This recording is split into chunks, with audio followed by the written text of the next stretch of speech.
Hey everybody, Mark Davis in the aftermath of our May 5th, 2015 talk show, meaning we've had a couple of days to wallow around in the aftermath of the terror attacks at a Garland, Texas school facility in which we had a couple of guys show up who were sufficiently incensed at a cartoon drawing contest that they thought they were going to shoot up the place. Well, here's the first difference between Charlie Hebdo and Garland, Texas. In Texas, we shoot back. Now that having been said, these terrorists are dead rather than innocent people, and that's a good thing.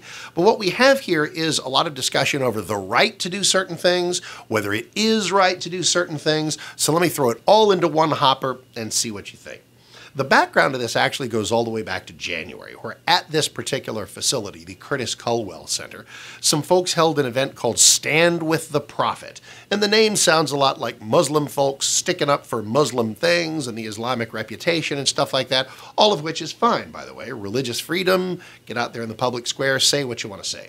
But within this event, were plenty of suggestions that if you speak out boldly against global jihad or remind people that, you know, there are some Muslims who are at war with our entire civilization, that that's kind of Islamophobic, when of course it is nothing of the kind.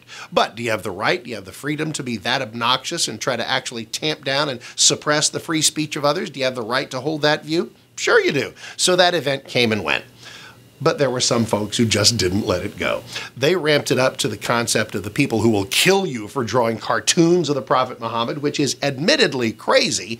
And they said, you know what we're going to do? We'll show you people. And on May 3rd, they had this planned event. We're going to have a Draw the Prophet Muhammad cartoon contest. Okay, that was never my cup of tea, never my favorite thing. But do they have the right to do that? Pamela Geller and her entire group? Of course they do. So as that event approached, I thought, all right, if this is the nervy, kind of edgy way that they want to say, you will not tell us what we can say, you will not tell us what we can write, you will not tell us what anybody can draw. Okay, might not be my favorite vehicle for delivering that message, but they have the right to do it. Let's get through that and call it a draw and move on from there and continue to espouse freedom of speech and obviously stick up for a couple of very important things. You never know on a given day how vulnerable to actual terrorist attack you are, but here's something we're vulnerable to every day, and we'd better know it.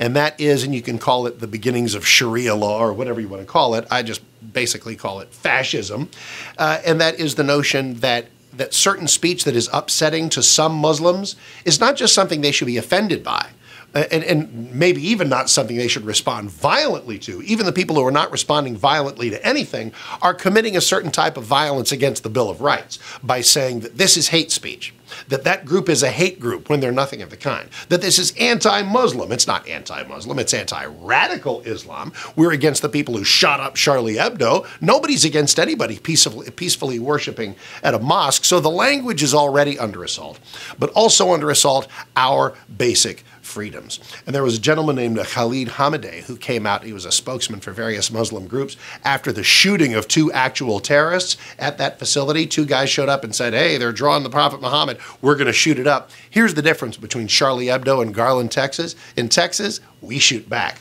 Be aware, ISIS. So anyway, these attacks happened. The two guys are dead.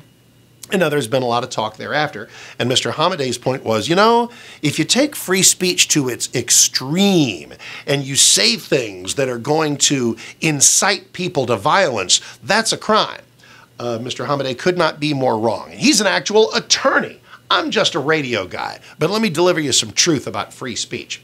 If I actually incite you to violence, if I say, hey, everybody, let's go kill or beat up or set fire to that group or that building, that's the incitement to violence. If I say something that you just can't handle, so you come kill me, that's not my problem, that's your problem. So there, now that we've got sort of the borderlines of free speech set up here, how should we feel about this entire thing? There are two issues. Number one is, what do we think about the entire Draw the Prophet cartoon contest? That I leave completely up to you. You can admire that, think it's cool, think it's awesome, think it's needlessly provocative, think it's kind of tacky, think it's a bad idea, think it's a great idea, or anything in between. That's up to you. Where there is no wiggle room is whether or not there is the freedom to do such things. Yes, there is. What there is no wiggle room for is, do you have the right to do some of these things without the expectation of being fired upon? Yes, you do. Freedom means that every once in a while, someone will say something that you really don't like. They may draw something you really don't like. And here in America, until the caliphate takes over, that is constitutionally protected. I hope I've made this simple. Almost nothing is, so I have my doubts. But anyway, thanks for hanging out with us. Appreciate you listening. Mark Davis Show, 7 to 10 Central. I don't even know where you live, but find us and find podcasts and everything at 660amtheanswer.com.